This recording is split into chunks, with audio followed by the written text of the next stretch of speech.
16వ ఆంధ్రప్రదేశ్ శాసనసభ ఎన్నికలకు మార్చి 13న election notification విడుదల చేస్తున్నట్లు సమాచారం. ఎలక్షన్ కు సంబంధించి అన్ని ఏర్పాట్లు దాదాపు పూర్తయ్యాయి.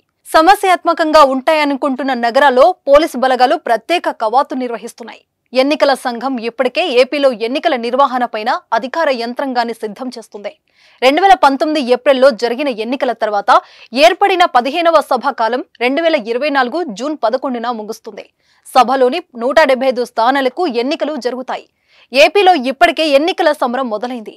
వైసీపీ సిద్ధం సభలతో క్యాడర్ను ఎన్నికల రణరంగానికి రెడీ చేస్తుంది.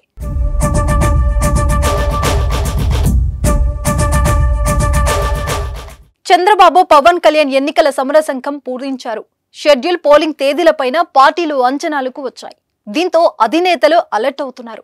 ఏపీలో తొలి విడతలోనే ఎన్నికలు జరిగే అవకాశం కనిపిస్తుంది. ఎన్నికల నిర్వహణపై కేంద్ర ఎన్నికల సంఘం బిజీగా ఉంది. ఇప్పటికే పలు రాష్ట్రాల్లో ఎన్నికల సంఘం అధికారులు పర్యటిస్తున్నారు. ఆయా చోట్ల ఎన్నికలు నిర్వహించేందుకు పరిస్థితులపై అంచనాకు వచ్చారు. అన్ని రాష్ట్రాల్లో అధికారుల పర్యటన మార్చి 13 లోపు ముగియనుంది. 13, 14 తేదీలో లోక్సభ, ఏపీ అసెంబ్లీ ఎన్నికల షెడ్యూల్ విడుదల చేసే అవకాశం ఉంది. గత ఎన్నికలకు 2019లో మార్చి 10న ఎన్నికల సంఘం షెడ్యూల్ ప్రకటించింది. మార్చి 18న నోటిఫికేషన్ జారీ అయింది. ఏప్రిల్ 11న పోలింగ్ జరగ్గా మే 23న ఫలితాలు వెల్లడయ్యాయి. ఈసారి మార్చి 13న గాని ఆ తర్వాత గాని షెడ్యూల్ విడుదల అవటం ఖాయంగా కనిపిస్తుంది. ఈ లెక్కన ఏప్రిల్ 15 నుంచి 20 మధ్య పోలింగ్ ఉంటుందని అంచనా వేస్తున్నారు. ఏపీలో తొలి విడతల్లోనే 175 అసెంబ్లీ, 25 ఎంపీ స్థానాలకు పోలింగ్ జరుగుతుందని భావిస్తున్నారు. గతంలోని తొలి విడతలోనే ఏపీలో ఎన్నికలు నిర్వహించడం ద్వారా ఇతర రాష్ట్రాలకు అధికారులు, భద్రతా సిబ్బందిని వినియోగించుకోవటానికి ఎన్నికల సంఘానికి వెసులుబాటు ఉంటుంది. తొలి విడతల్లో ఏపీతో పాటుగా తెలంగాణలోనూ ఎన్నికలు జరిగే అవకాశం ఉందని సమాచారం.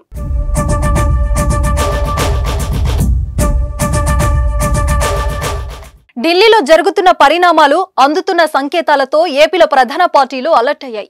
అందులో భాగంగా టీడీపీ, జనసేన తమ అభ్యర్థుల తొలి జాబితా ఇప్పటికే విడుదలయ్యాయి. బీజేపీతో పొత్తు కారణంగా అన్ని సీట్లు ప్రకటించకుండా ఖాయమైన సీట్లను ప్రకటించాలని నిర్ణయించారు.